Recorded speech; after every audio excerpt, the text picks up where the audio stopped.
천사의 아침 방문을 찾아오신 여러분을 환영합니다. 오늘도 아침 예배 말씀으로 믿음과 위로의 시간을 갖게 되길 바랍니다. 성도 여러분 안녕하십니까? 오늘도 아침 예배에 찾아오신 모든 성도님들을 진심으로 환영합니다. 하나님께서는 이 세상의 어려운 자들을 도와줄 수 있는 손이 필요하십니다.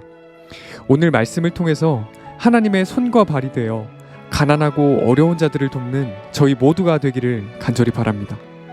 이제 기도하겠습니다.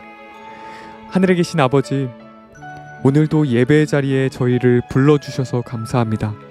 아침 예배를 통해서 하나님께서 어떠한 분이신지, 그리고 하나님을 믿는 우리가 어떻게 살아야 할지를 가르쳐 주실 때마다 겸손한 마음으로 받아들이고 따라갈 수 있는 믿음을 허락하여 주시옵소서. 오늘도 목사님께서 권면해 주실 때 성령의 능력으로 함께하여 주셔서 말씀을 듣는 모든 성도들의 마음을 깨워주시고 옳은 길로 인도하여 주시옵소서. 예수님의 이름으로 기도드립니다. 아멘. 오늘 우리가 하나님의 자비로운 돕는 손이라는 말씀을 묵상하겠습니다. 하나님께서는 이 세상에 어려운 자들을, 가난한 자들을, 힘들어서 고통하는 자들을 도와줄 수 있는 손이 필요합니다. 오늘 이 말씀을 묵상하겠습니다. 구원은 하나님의 자비에서 시작됩니다. 하나님께서 우리를 불쌍히 여기셔서 우리에게 소망이 생긴 것입니다.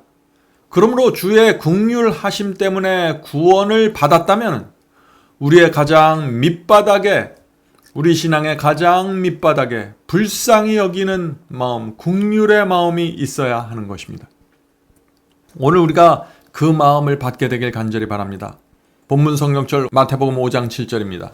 긍휼히 여기는 자는 복이 있나니 저희가 긍휼히 여김을 받을 것이며. 성도 여러분, 여러분은 하나님께 긍휼히 여김을 받기 원하십니까? 하나님께서 여러분을 불쌍히 여기기를 원하십니까? 그렇다면 우리가 다른 사람을 불쌍히 여기고 긍휼하게 여겨야 한다는 것입니다. 성경에는 이런 말씀이 종종 나옵니다. 다른 사람을 마음의 중심으로 용서해야 하나님께서도 나를 용서하겠다고 하셨고, 다른 사람을 판단하는 것처럼 하나님께서도 우리를 판단하시겠다고 하셨습니다. 하나님께서 성경에 왜 이런 말씀을 남기셨을까요? 자비와 불쌍히 여기는 마음이 없으면 하나님께서 인도하는 구원을 따라갈 수 없다는 것입니다. 본문을 읽겠습니다. 하늘에 계신 너희 아버지의 자비하심 같이 자비하라. 하나님께서 그대를 위하여 마련하신 위대한 선물을 생각하라. 하나님께서는 모든 상상을 초월하는 당신의 사랑을 그대에게 입증해 주셨다. 우리는 그것을 잴 줄이 없으며 비교할 기준도 없다. 성도 여러분, 우리가 힘들고 외로울 때 하나님의 자비를 바라보시기 바랍니다. 우리가 외로울 때 하나님의 자비를 생각하시기 바랍니다. 하나님께서 우리를 긍휼하게 여기셔서 이 멀리 지구까지 오셨습니다. 우리를 어떻게 해서든지 구원하셔서 하늘로 데려가기 위해서 오신 것입니다. 그 모든 것은 하나님의 자비요 불쌍히 여기는 마음 때문에 그런 것입니다. 성도 여러분, 우리 하늘 아버지께서는 그 자식을 불쌍히 여기고 자비롭게 대하는 마음이 있는 것입니다. 그런데 그리스도인이 하나님의 성품을 오해하면은 참 어려운 문제가 생깁니다. 하나님께서는 조금만 실수하면 책망하고 정죄하고 채찍을 드는 분이 아니십니다. 하나님께서는 어떻게든지 기회를 주시고 인도하시고 빛을 주시고 보호해 주시는 분이십니다. 당자도 그런 하나님의 모습, 아버지의 모습을 기억했기 때문에 돌아가게 된 것이죠.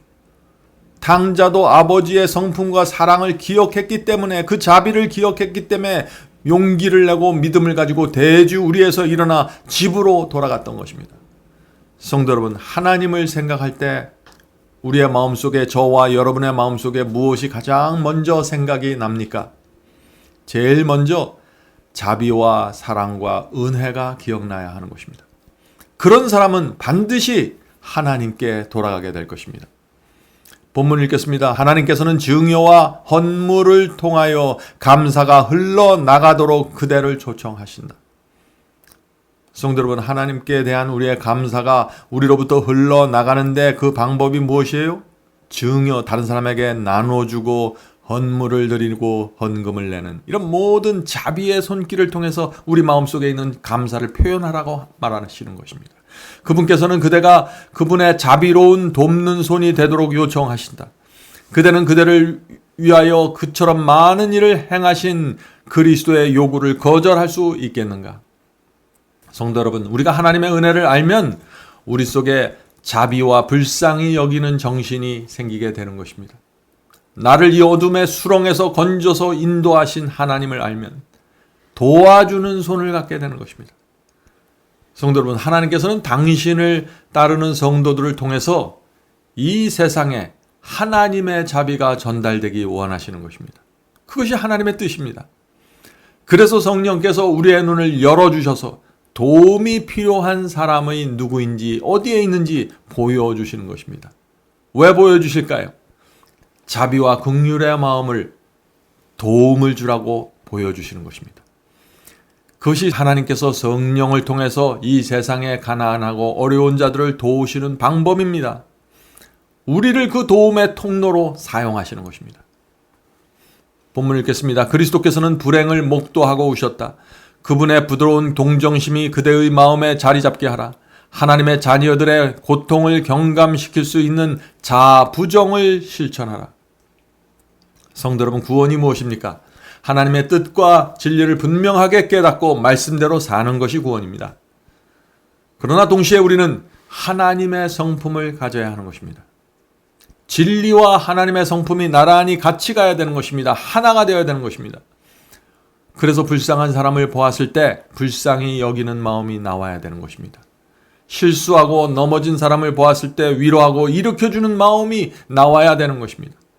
성도 여러분, 진리는 하나님의 성품과 함께 가는 것입니다. 하나님의 성품 없이 진리는 빛으로 전달될 수 없기 때문입니다.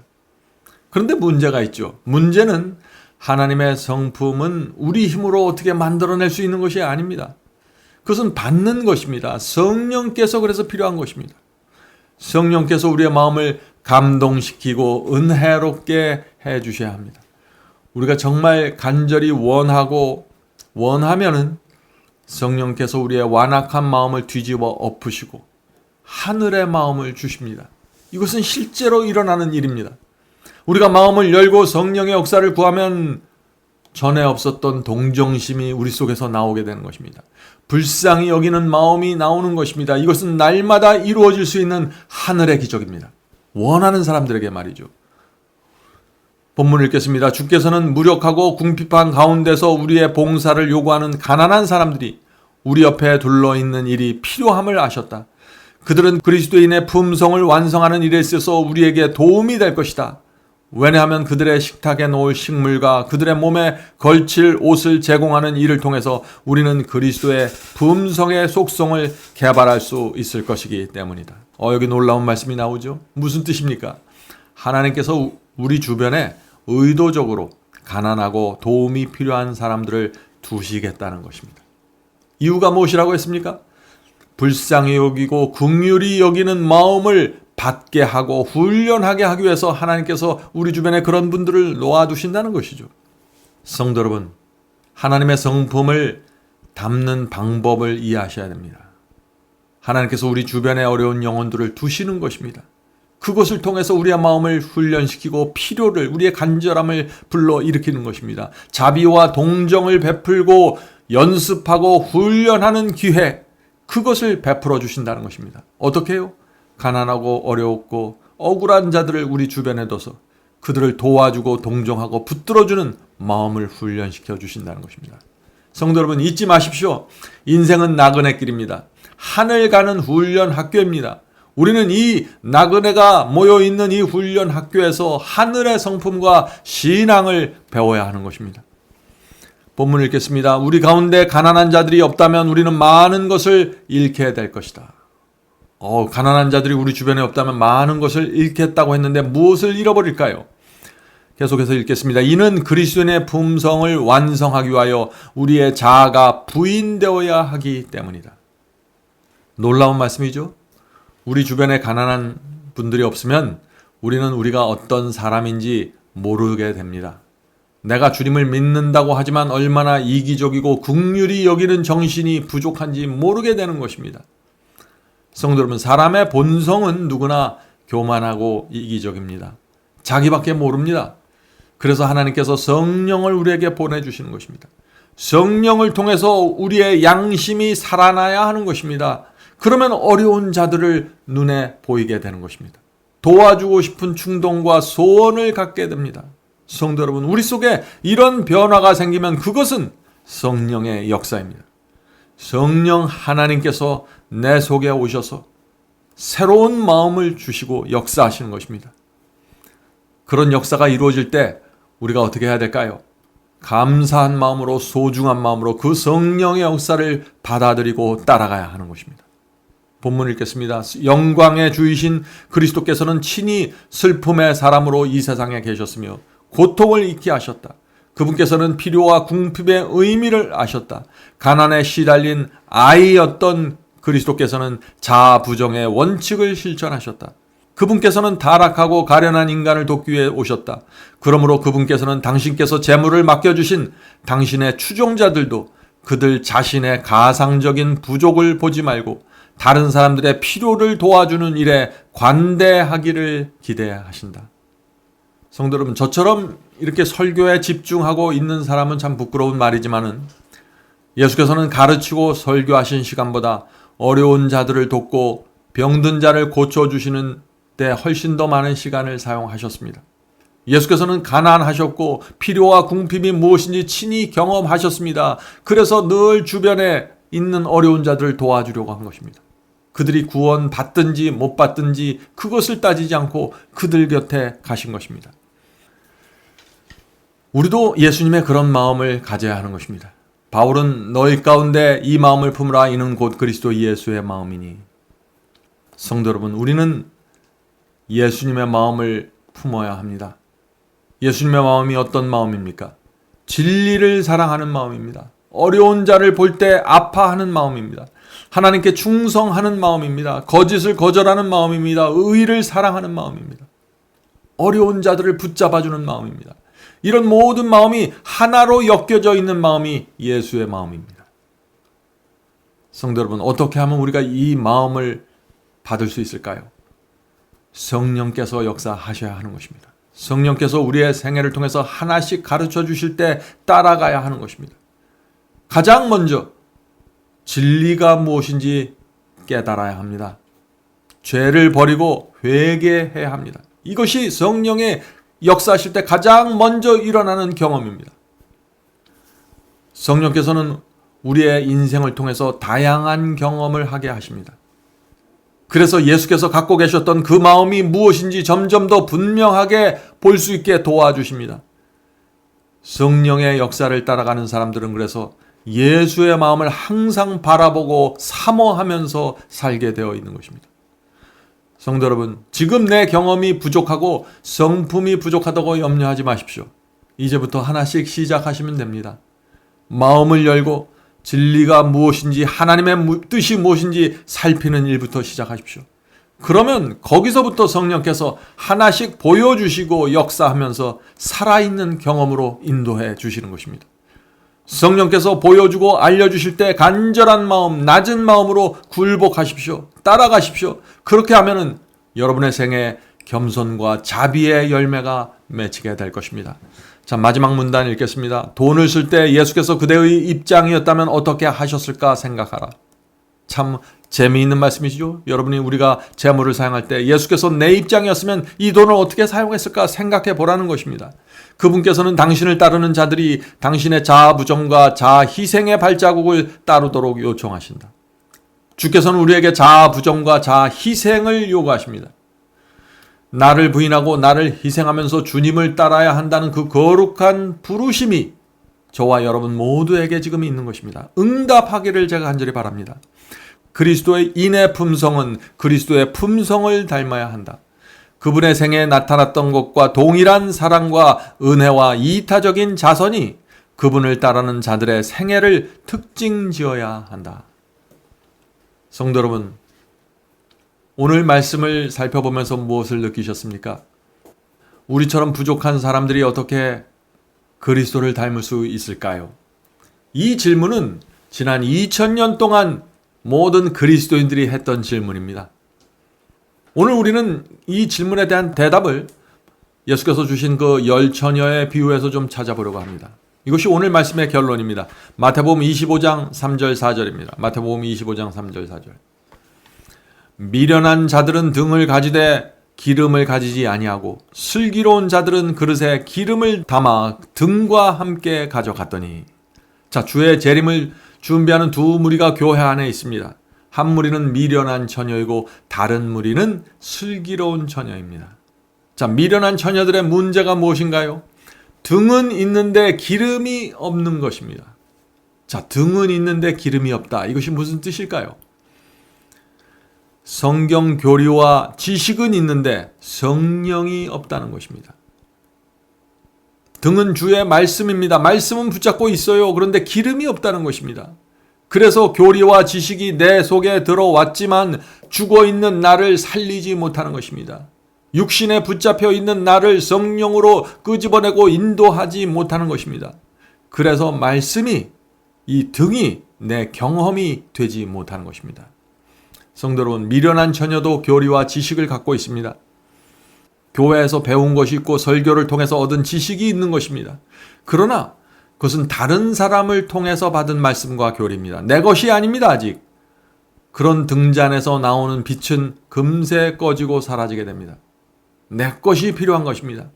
미련한 처녀에게는 하나님과 씨름하면서 붙잡은 말씀이 없습니다. 미련한 처녀에게는 손해보고 희생하면서 붙잡은 말씀이 없는 것입니다. 그래서 지식은 있는데 말씀에 대한 확신이 없는 것입니다. 성도 여러분, 미련한 처녀들도 열심은 있습니다. 주의 재림을 기다린다고 말합니다. 교회 활동에 적극 참여합니다. 그러나 말씀을 읽고 깨달아도 마음을 바치지 않습니다. 십자가의 욕심과 정욕을 못 박지 않습니다. 세상을 버리지 못합니다. 진리를 따라서 좁은 길을 걸으려고 하지 않습니다. 미련한 처녀는 하나님의 말씀이 인도하는 대로 따르기 위해서 전적으로 굴복하지 않습니다. 반은 세상을 사랑하고 반은 하나님을 사랑하는 그런 상태에 자꾸 머무르게 되는 것입니다. 그래서 먹든지 마시든지 무엇을 하든지 하나님께 영광을 돌리는 그 전적인 헌신이 나오지 못하는 것입니다. 바로 이것이 등잔은 갖고 있지만 기름이 없는 모습이죠. 성도 여러분, 기름이 부족하면, 성령의 기름이 부족하면 성령의 열매가 맺히지 않게 됩니다. 열매는 나를 위한 것이 아닙니다. 열매는 다른 사람들이 내게 와서 따먹을 수 있게 맺히는 것입니다. 그러므로 열매가 없으면 이웃에게 나눠줄 것이 없게 되는 것입니다. 이웃에게 빛이 될 수 없고 하나님께 영광을 돌릴 수 없는 것입니다. 성도 여러분, 미련한 처녀의 문제가 무엇입니까? 성령의 역사가 어떻게 이루어지는지 모르는 것입니다. 그래서 참된 복음의 경험으로 들어가지 못하는 것입니다. 그래서 자비의 정신이 흘러나오지 못하는 것이죠. 슬기로운 처녀와 미련한 처녀의 차이가 무엇입니까? 결국에는 기름이 있는가 없는가의 차이입니다. 성령이 있는가 없는가로 나눠지는 것입니다. 이제 기도하고 마치겠습니다. 하늘에 계신 아버지, 성령의 기름이 필요합니다. 도와주시옵소서. 저희의 타고난 본성은 하나님의 뜻과 충돌합니다. 그래서 성령께서 저희에게 오셔서 저희의 마음을 부드럽게 해주시고 높아져 있는 교만을 내려쳐 주시옵소서. 하늘에 계신 아버지, 성령께서 저희의 마음을 자비롭게 해 주시옵소서. 어렵고 가난한 자들을 볼 때, 힘겨운 자들을 볼 때 다가가고 싶은 충동, 도와주고 싶은 소원을 가질 수 있도록 역사해 주시옵소서. 성령께서 그렇게 역사하실 때 따라갈 수 있도록 도와주시옵소서. 하늘에 계신 아버지, 오랫동안 주님을 믿었지만 불쌍한 자를 불쌍하게 보지 못하는 그런 마음이 있습니다. 저희를 불쌍히 여겨주시고 긍휼히 여겨주시옵소서. 하나님께서 저희를 도와주시고 일으켜 주셔서 다시 저희 마음속에 믿음을 주시고 용기를 주셔서 다시 시작할 수 있도록 도와주시옵소서. 오늘 이 자리에 모여서 예배드리는 성도들에게 함께하여 주셔서 정말 하나님을 사모하고 하늘을 사모하는 마음을 주셔서 성령께서 저희 속에 들어오셔서 마음껏 역사하실 수 있도록 도와주시옵소서. 이 모든 말씀 예수님의 이름으로 간절히 기도드립니다. 아멘. 성도 여러분, 마지막 사명에서는 아침 예배 채널을 유튜브에서 별도로 운영하고 있습니다. 아침 예배 채널에서는 매일 새벽 4시에 예배 영상이 올려지고 있으며 특별히 아침 9시에 생방송 예배가 진행됩니다. 아침 9시 생방송 예배가 아침 예배 채널의 독특한 특징입니다. 원하시는 분들은 유튜브에서 아침 예배 채널을 별도로 구독 신청하여 주시면 저희와 함께 생방송으로 아침마다 예배 드릴 수 있습니다. 매일 아침마다 하나님의 말씀으로 저희 모두가 주 앞에 나와 예배 드리는 신앙으로 함께 나가게 되길 간절히 바랍니다. 감사합니다.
나 주